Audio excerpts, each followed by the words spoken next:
giorno di maturità per oltre 34.000 studenti, quello che manca di più l'abbraccio e il confronto con i propri compagni di classe. L'assessore Donazzan, un esame sminuente. Il presidente Zaia ha presentato la proposta di linee guida preparata dalla Conferenza delle Regioni per il prossimo anno scolastico. Sottoscrivere un contratto per l'autonomia del Veneto è la condizione che la Lega chiederà agli alleati per le prossime regionali. Nel partito non manca chi vorrebbe che la Lega corresse sola alle elezioni. Amianto nella Guardia di Finanza, il GIP del Tribunale di Padova ha respinto la richiesta di archiviazione del PM per la morte di un maresciallo maggiore che aveva prestato servizio a Mestre. Manovra sbagliata durante il parcheggio, automobilista entra con l'auto nel plateatico di un locale a Caorle, travolgendo barriere e tavolini, 2 clienti si scansano in tempo. Auto, moto e barche per un valore totale di oltre 150.000 euro sono state sequestrate in queste ad un 46enne di Chioggia nelle scorse settimane arrestato per traffico di droga. Lutto in casa Reyer, colpito dal coronavirus dopo mesi di ospedale, si è spento l'ex presidente della squadra Luciano Bertoncello. Buonasera e ben ritrovati con l'informazione da Venezia e provincia. Diamo subito uno sguardo ai dati con gli aggiornamenti sul numero di positivi e ricoverati in Veneto. Resta invariato rispetto a questa mattina il numero dei positivi, che sono complessivamente 19.225, dunque numero invariato. Sale invece a 4 il numero dei decessi, di queste 1 nell'ospedale di Dolo. Scendono di 3 invece il numero dei pazienti ricoverati negli ospedali veneti, siamo a 249, 3 in meno appunto, 34 però sono solo i positivi. Resta invariato invece il numero dei ricoverati nelle terapie intensive, sono 12, sempre con una persona ancora positiva. Primo giorno oggi di maturità per oltre 34.000 studenti veneti, quello che manca di più l'abbraccio e il confronto con i propri compagni di classe. Primo giorno dell'esame di maturità, una maturità diversa, senza le prove scritte, senza gli abbracci con i compagni, una maturità che finirà nei libri di storia. Sono 5 ragazze, le prime ad aver fatto da apripista per l'esame di maturità al liceo Franchetti di Mestre. Niente prove scritte, un'ora di esame tutt'altro che semplice a giudicare da quanto ci hanno raccontato. Sono felice di essere fuori, sinceramente. Credo che nessuno si aspettasse una maturità del genere, come nessuno si aspettava una situazione del genere. E la sto cercando di vivere in maniera positiva, nonostante comunque l'ansia c'è, è comunque un esame, nonostante sia diverso da quello degli anni scorsi, perché ci hanno tolto la prima e la seconda prova. Non è stato un esame facile, come viene definito, cioè è stato un esame serio. E io personalmente consiglio di non prenderla sotto gamba. Anche a me hanno detto vedrai che sarà facile queste cose qua. Non è vero, è un orale vero e proprio, serio, e quindi penso che le persone si debbano impegnare e fare del proprio meglio. Ma l'assessore regionale alla scuola Elena Donazzan lo definisce un esame sminuente. I ragazzi della maturità 2020, ha detto, si sarebbero meritati una conclusione ben diversa per un anno così difficile, nel quale hanno dato prova di impegno, resilienza e capacità di arrangiarsi da soli in oltre 100 giorni di didattica a distanza. Ma quello che è mancato di più è l'abbraccio con i compagni. È stato più complicato del previsto e non mi aspettavo per niente una cosa del genere. Sinceramente non vorrei che continuasse così la scuola. E poi non ho avuto tutto questo stare bene con i miei compagni, stare insieme, viversi le ultime emozioni, l'ansia. È stato tutto molto freddo, tutto staccato. Personalmente non sono stata felice di questa maturità. Penso che il rapporto sociale sia molto importante anche all'interno della scuola, anche con i professori, quindi la didattica a distanza preclude un po' questa cosa e quindi non penso sia un metodo, cioè sì, va bene per le emergenze, però fine. Avrei preferito una maturità normale, ovviamente, perché credo che la maturità sia anche viverla con i compagni, vivere quest'ansia insieme, andare il primo giorno di prima prova con l'ansia, e però comunque viverla insieme e ricordarla, e in futuro ricordarla in una maniera positiva anche insieme agli altri. E alla fine siamo incrociati, sì, però non vediamo tutti i compagni, non abbiamo vissuto l'ultimo giorno di scuola, non abbiamo vissuto tante esperienze che avrei voluto vivere. Intanto il presidente Zaia ha presentato nella sede della Protezione Civile di Marghera la proposta di linee guida preparata dalla Conferenza delle Regioni in vista del prossimo anno scolastico. Dalle ore di lezione a quella di ricreazione, dal consumo dei pasti all'educazione fisica. Manca la validazione del Ministero dell'Istruzione, ma le linee guida per la riapertura delle scuole, condivise dal Veneto nella conferenza delle regioni e delle province autonome, sono pronte e comprendono tutto lo spazio temporale attraversato quotidianamente dagli studenti, dall'arrivo a bordo di un mezzo pubblico all'uscita dall'istituto. Queste linee guida, lo vedrete, sostanzialmente prevedono i varchi e l'ingresso nelle scuole, che sono cose sostenibili, no? Misura della temperatura corporea, l'igienizzazione, il tema delle scarpe piuttosto che delle mani. Questo lo possiamo chiedere a dei bimbi che vanno alle elementari o qualcun altro che è in età, diciamo, scolastica nella scuola dell'obbligo, e anche agli operatori. Nelle fasi di ingresso e uscita dovrà essere assicurata una distanza di almeno 1 metro.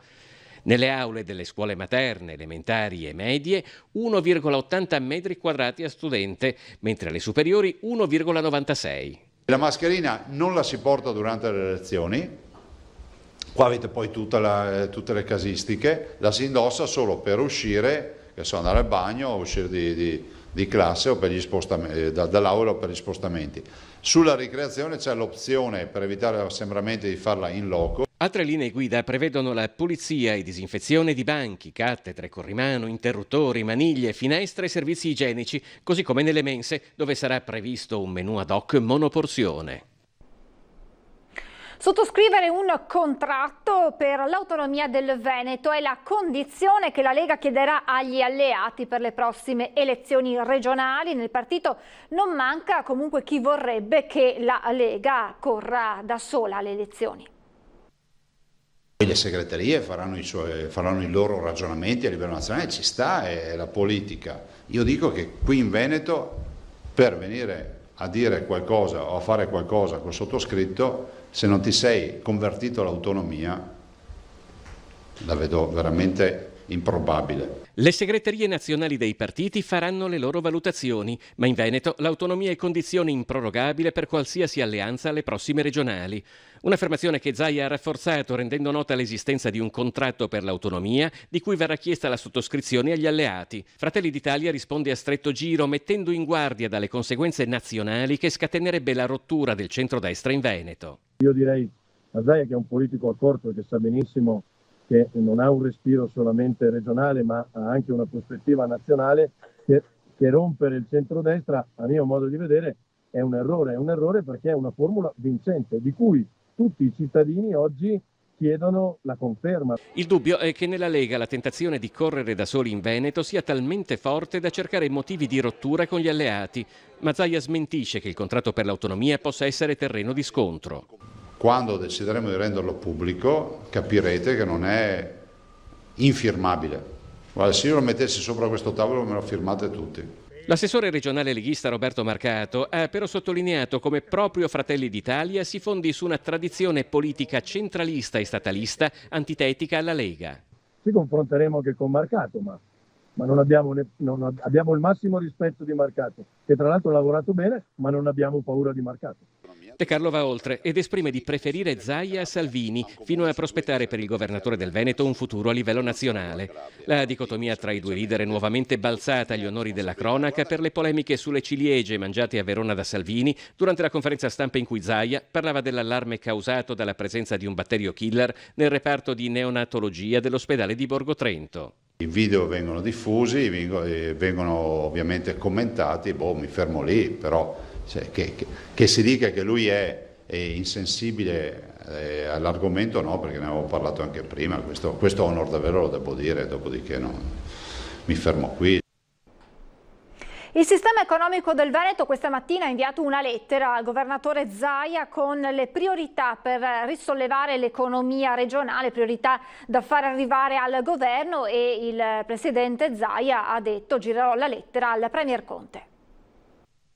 Noi non chiediamo elemosine, non chiediamo soldi a pioggia, chiediamo questi 5-6 argomenti che stanno a cuore perché il Veneto rimanga ad essere competitivo. 6 punti, 6 priorità che 11 categorie economiche e il sistema camerale e regionale del Veneto hanno indicato in una lettera inviata al governatore Zaia, un'agenda condivisa da portare all'attenzione del governo. Non possiamo aspettare promesse, le imprese hanno bisogno di certezze, hanno bisogno che la macchina burocratica sia snellita, ci devono essere certezze certezze sui finanziamenti che le banche devono erogare, o questo territorio è messo nelle condizioni di poter essere competitivo, altrimenti l'Italia si ferma.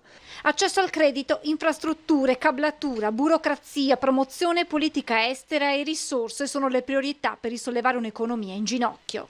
L'economia ha subito un durissimo colpo, ma questo è solo l'inizio. Come sistema camerale stiamo rilevando che c'è un crollo verticale dei sistemi di esportazione. Indicativo della situazione è anche il crollo delle importazioni dei semilavorati. Non ci sono necessità nelle attività di componentistica. La filiera corta, come si diceva, non ha bisogno in sostanza di essere fornita, vuol dire che non ci sono commesse a monte. Abbiamo portato questi punti all'attenzione del Presidente Zaia perché si faccia interprete anche lui di quanto stiamo soffrendo, spiega Pozza. Questo vuole essere uno forzativo dell'attività che il Presidente Zaia fa, non è un'accusa alla Regione, assolutamente, è uno stato dell'arte di qual è la situazione condivisa con le categorie economiche di tutti i settori. Però, a stretto giro arriva la risposta del governatore del Veneto. Giro direttamente al Presidente del Consiglio, ma gli allegherò anche l'istanza, visto e considerato che sarà fondamentale che si capisca anche che il nostro modello di sviluppo veneto è un modello non fordista, quindi non quello della grande impresa, ma è quello del distretto industriale, della piccola e media impresa.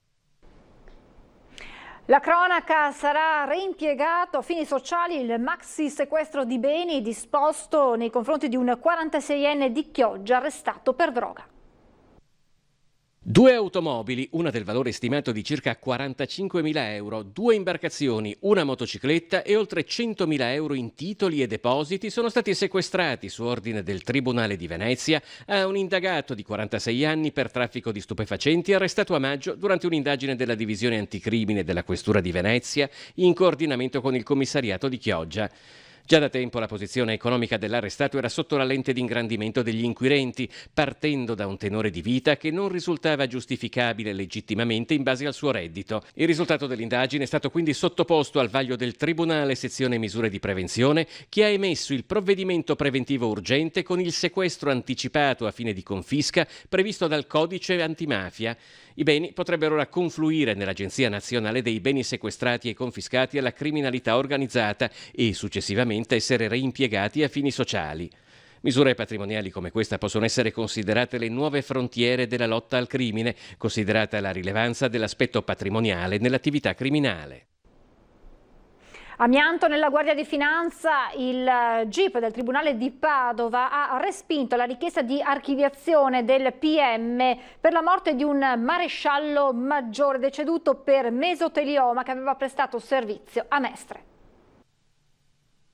Rigettata dal giudice per le indagini preliminari presso il Tribunale di Padova la richiesta di archiviazione del PM sul caso della morte per mesotelioma da esposizione ad amianto di un maresciallo maggiore della Guardia di Finanza che ha svolto servizio per 26 anni, prima presso la sede di Mestre, poi in quella di Venezia. Si è ammalato nell'aprile 2018, sintomi riconducibili solo all'esposizione alla fibra killer e a dicembre se n'è andato tra atroci sofferenze, lasciando moglie e figli. A quel punto la vedova ha presentato denuncia presso la Procura della Repubblica di Padova, tramite il presidente dell'Osservatorio Amianto, per ottenere il riconoscimento della causa di servizio, lo status di vittima del dovere, la costituzione delle prestazioni previdenziali e il risarcimento del danno, oltre alla punizione dei colpevoli anche in sede penale. L'amianto è un cancerogeno perfetto, crea una serie di patologie, tra le quali il mesotelioma, che è quella classica di questo minerale. Tra i 1900 decessi ogni anno solo in Italia e 6.000 in tutto per patologie asbesto correlate, vi sono molti casi di militari della Guardia di Finanza. È il caso del maresciallo maggiore ST, che è deceduto per mesotelioma dopo aver svolto per decenni attività di servizio nella Guardia di Finanza.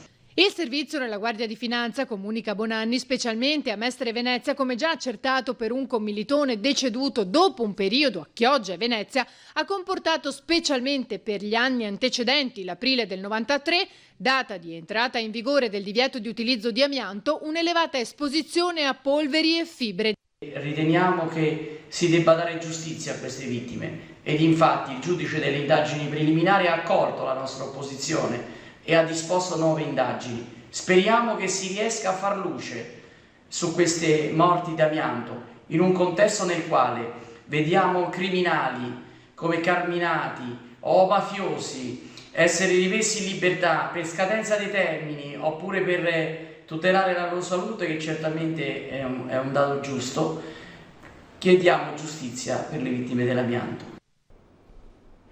Sbaglia manovra per parcheggiare e finisce con l'auto nel plateatico di un bar e per miracolo 2 clienti si salvano. È successo stamane a Ottava Presa di Caorle, dove una donna di San Stino di Livenza è finita con la sua Lancia dentro al Klondike, noto locale della Movida di Caorle. A raccontare il fatto su Facebook lo stesso titolare del locale, Massimo Zane. La donna si era fermata verso le 7 per fare colazione. Quando stava per parcheggiare deve aver sbagliato il pedale pigiando sull'acceleratore. L'auto ha sfondato le fioriere entrando nel plateatico e abbattendo la copertura. 2 clienti che erano seduti al tavolo sono riusciti a scansarsi in tempo. Sul posto sono arrivati gli agenti della polizia locale. Voltiamo pagina. Eccezionale intervento all'ospedale di Padova. È stata riattaccata la mano ad un pensionato 64enne che proprio durante la quarantena se l'era amputata. Questo paziente ha avuto 4 ore di ischemia fredda, quindi con il ghiaccio. Il paziente è arrivato in condizioni perfette dal pronto soccorso, quindi con l'emorragia bloccata e pronto per essere operato. Quindi è stata tutta una filiera, diciamo, che ha funzionato, e quindi speriamo che questo intervento, che vedo sta suscitando l'interesse vostro, possa essere un po' un esempio di che cosa deve fare la buona sanità quando si ha una emergenza. Un avambraccio amputato, la corsa al pronto soccorso di Mirano con l'arto, la stabilizzazione e via verso Padova, dove l'equipe del professor Bassetto era pronta ad operare per reimpiantare la mano.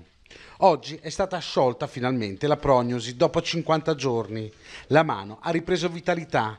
Questa la storia a lieto fine per un pensionato 64enne.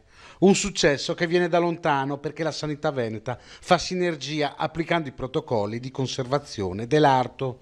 Tutto questo durante l'emergenza Covid. Solamente organizzando una sala operatoria con più chirurghi, ne sono stati coinvolti, eravamo in 7, quindi organizzati tra chirurghi, microchirurghi e chirurghi ortopedici.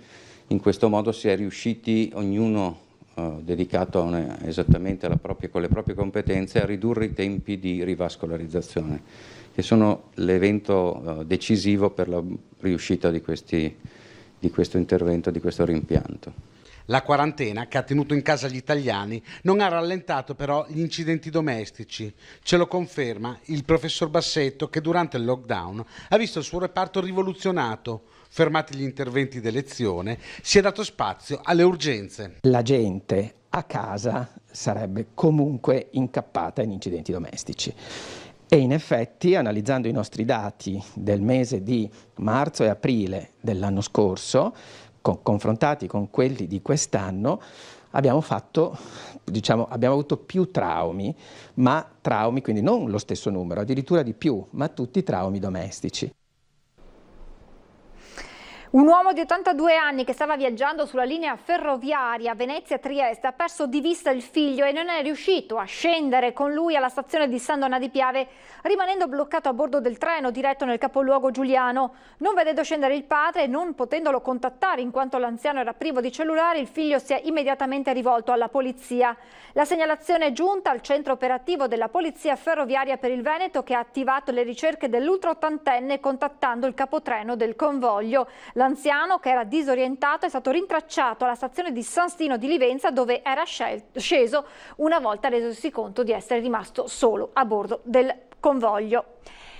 Adesso siamo al basket con il lutto in casa Reyer. Si è spento all'età di 75 anni Luciano Bertoncello, manager, imprenditore, presidente della squadra nei primi anni 2000. Si è spento nell'ospedale di Mestre a causa della grave debilitazione che gli aveva procurato l'infezione da Covid-19.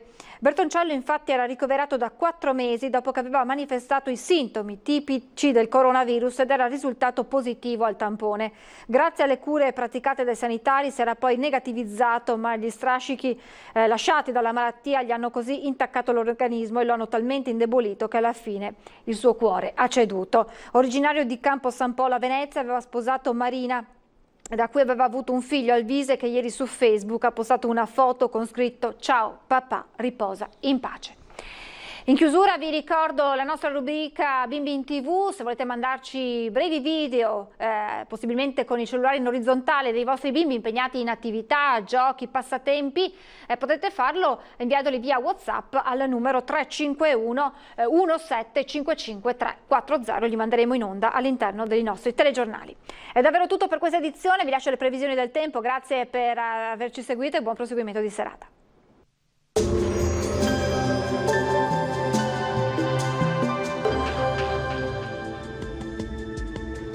Bentrovati al meteo. Tempo ancora a tratti instabile sul nostro territorio, non mancheranno infatti i temporali. Vediamo dove con l'aiuto della nostra grafica. Sul Veneto la giornata di giovedì 18 giugno vedrà una mattinata in genere asciutta e soleggiata, dal pomeriggio però avremo qualche pioggia più probabile sui settori centro-settentrionali della regione. Entro la serata i fenomeni potrebbero estendersi anche altrove. Temperature minime fino a 17 gradi, valori massimi compresi invece tra i 23 e i 28 gradi all'incirca. Ci spostiamo ora sul Friuli Venezia Giulia, anche qui il tempo risulterà variabile con molte nubi, vedete, e precipitazioni diffuse, localmente anche intermittenti. Temperature minime tra i 16 e i 18 gradi, massime invece tra i 24 e i 26 all'incirca. Infine uno sguardo alla situazione del Trentino Alto Adige, dove il cielo sarà nuvoloso con precipitazioni temporalesche piuttosto diffuse, specie a partire dal pomeriggio. Temperature minime sui 15 gradi, massime sui 26 gradi. Dal meteo di Antena 3 per ora è tutto, grazie per l'attenzione e arrivederci al prossimo aggiornamento.